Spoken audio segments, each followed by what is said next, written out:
Hello my dear friends, എല്ലാവരും സുഖമായിട്ടിരിക്കുന്നു വിശ്വസിക്കുന്നു. ഇന്ന് തീയതി February 11, 2026. ഒരുപാട് വർഷങ്ങൾക്ക് മുന്നേ തുടങ്ങണമെന്ന് ആലോചിച്ച ഒരു കാര്യമാണ് ഇത് ഞാനിപ്പം നിസ്സാരമായിട്ട് തുടങ്ങിയത്. എൻ്റെ ഓവർ തിങ്കിങ്ങും മറ്റുള്ളവരെന്ത് വിചാരിക്കുക, അതൊക്കെ ഒരു ക്രിഞ്ചല്ലേ എന്നുള്ള ഒരൊറ്റ ചിന്ത കാരണം മാത്രമാണ് ഞാൻ ഇത്രയും നാൾ നീട്ടിക്കൊണ്ട് പോയത്. വേറൊന്നുമല്ല, ഒരു കോണ്ടൻറ്റ് ക്രിയേറ്റർ ആകണം എന്ന ആഗ്രഹം. സോഷ്യൽ മീഡിയയിൽ എനിക്കും വരണം, 10 പേര് എന്നെയും അറിയണം എന്നുള്ളൊരാഗ്രഹം തുടങ്ങിയത് 2017-18 കാലഘട്ടത്തിലാണ്. അപ്പോൾ ഞാൻ ആ സമയത്ത് വീഡിയോസ് ചെയ്തു, പോസ്റ്റ് ചെയ്തതൊക്കെ ഞാൻ ഡിലീറ്റ് ചെയ്ത് കളഞ്ഞു, അല്ലെങ്കിൽ പ്രൈവറ്റ് ആക്കി വെച്ചു. എൻ്റെ അക്കൗണ്ടിൽ ആരും ഇത് കാണണ്ടെന്ന് വിചാരിച്ചു.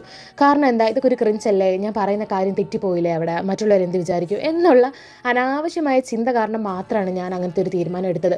പക്ഷേ ഇന്ന് ഞാൻ അത് ആലോചിച്ച് ഭയങ്കരമായിട്ട് പശ്ചാത്തപിക്കാറുണ്ട്. കാരണം ഇന്ന് യൂട്യൂബിലും ഇൻസ്റ്റഗ്രാമിലും ഒക്കെ വളരെ ഹിറ്റായിട്ട് നിൽക്കുന്ന ഈ യൂട്യൂബേഴ്സൊക്കെ യൂട്യൂബ് ചാനൽ തുടങ്ങിയ ആ സമയത്ത് തന്നെയാണ് ഞാനും തുടങ്ങിയത്. ഞാനും ഇതുപോലെ ആക്റ്റീവായിട്ട് അത് കണ്ടിന്യൂസ് ആയിട്ട് വീഡിയോസ് ഇട്ട് വന്നിരുന്നെങ്കിൽ ഞാനും ഇന്ന് 10 പേര് അറിയുന്ന ഒരാളായി മാറിയാണ്.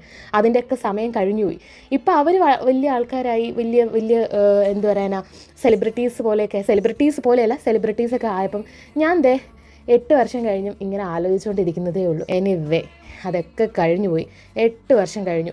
ഞാനൊന്ന് ആഞ്ഞു പിടിച്ചാൽ എൻ്റെ ചാനൽ അവരുടെയൊക്കെ ചാനലിനേക്കാളും മുന്നിൽ കൊണ്ടുവരാനും സബ്സ്ക്രൈബേഴ്സിൻ്റെ എണ്ണം കൂട്ടാനും ഒക്കെ എനിക്ക് പറ്റും. യെസ്, എനിക്ക് പറ്റും. എനിക്കതിൻ്റെ ഒരു വിശ്വാസമുണ്ട്. Anyway, what ever it is, അതൊക്കെ കഴിഞ്ഞു പോയി. അതിനെ ഒന്നും നമ്മൾ ആലോചിച്ചിട്ട് കാര്യമില്ല.